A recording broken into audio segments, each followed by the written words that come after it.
Hai, Assalamualaikum warahmatullahi wabarakatuh. Perkenalkan, nama aku adalah Riesa Pratiwi. Biasanya aku dipanggil Riesa, umur aku adalah 22 tahun. Jadi aku adalah mahasiswa dari Universitas Negeri Padang pada Fakultas Ilmu Pendidikan dan aku pada jurusan Pendidikan Guru Sekolah Dasar. Jadi pada kesempatan kali ini aku akan menceritakan bagaimana sih pengalaman aku pada jurusan Pendidikan Guru Sekolah Dasar ini atau yang biasa kita sebut sebagai PGSD.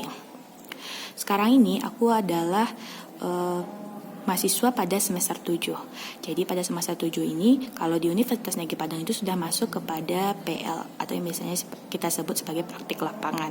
Jadi sekarang ini aku sudah berada di kelas. Jadi aku tadi itu sudah merasakan bagaimana cara mengajar anak SD.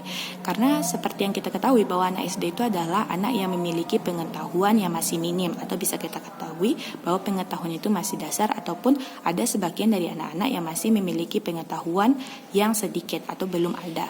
Jadi kita sebagai guru SD ini harus memiliki metode ataupun hal-hal lainnya untuk mengajarkan anak-anak tersebut agar paham dengan pengetahuan-pengetahuan yang harus dipahaminya. Di sini aku itu PL pada kelas 3. Seperti yang telah aku lihat ini, kalau kelas 3 itu ada sebagian dari anak-anak tersebut masih kesulitan dalam membaca. Bahkan untuk berhitung saja, karena kalau di sekolah SD ini pada kelas 2 itu sudah memasuki, kalau khusus pada mata pelajaran matematika, itu anak-anak sudah mempelajari bagaimana perkalian ataupun penjumlahan ataupun pengurangan. Tetapi ketika aku melihat pada kelas 3 ini bahwa anak-anak tersebut masih memiliki atau masih kurang pandai dalam konsep operasi hitung tersebut. Jadi setelah aku pahami di sini bahwa kita sebagai guru, terutama aku yang lagi mengajar di kelas 3 ini memiliki sedikit tantangan tersendiri untuk mengajari anak-anak tersebut. Bagaimana mereka bisa paham dengan konsep pembelajaran yang kalau kita lihat sekarang kan itu memiliki kalau yang kita lihat sekarang, kurikulum yang digunakan itu adalah kurikulum merdeka, yang dimana anak tersebut diminta untuk berpikir kritis atau sebagai bahwa kita itu sebagai guru itu tidak yang menjelaskan materi, tetapi anak tersebut untuk mencari bagaimana materi ataupun konsep-konsep dari pembelajaran tersebut. Tetapi setelah aku lihat pada kelas 3 ini agak sulit untuk dilakukan karena sebagian dari siswa tersebut memiliki kemampuan yang berbeda-beda. Seperti yang di kelas aku saja, itu ada anak-anaknya yang memiliki kemampuan di bawah rata-rata.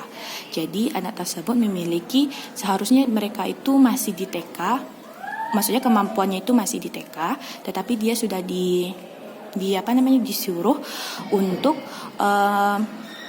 belajar sesuai dengan usianya sekarang ini. Jadi usia yang sekarang ini adalah 8 tahun. Tetapi untuk pembelajarannya itu tidak masuk karena usia yang ada pada dirinya ataupun kemampuan yang dimilikinya itu adalah usia 5 tahun. Sehingga pembelajaran seperti perkalian, pembagian itu tidak masuk ke dalam pembelajaran mereka ataupun kepada pengetahuan ataupun kepada otak ataupun bukan otak sih yang dikatakan sebagai maksudnya kepada pemikiran mereka gitu. Jadi banyak dari mereka yang tidak paham dengan apa yang dipelajari ataupun yang diajarkan oleh guru. Bahkan pada di kelas ini, terutama di kelas yang aku ajar ini, banyak anak tersebut merasa tidak fokus ataupun bosan. Jadi pada pagi hari pada jam 7 saja anak-anak tersebut banyak yang tidur di mejanya masing-masing. Mungkin itu saja sih yang aku ceritakan tentang pengalaman aku saat PLK ini ataupun saat semester 7 ini, karena pada semester 7 ini aku melaksanakan PL di sekolah dasar. Terima kasih. Assalamualaikum warahmatullahi wabarakatuh. Bye-bye.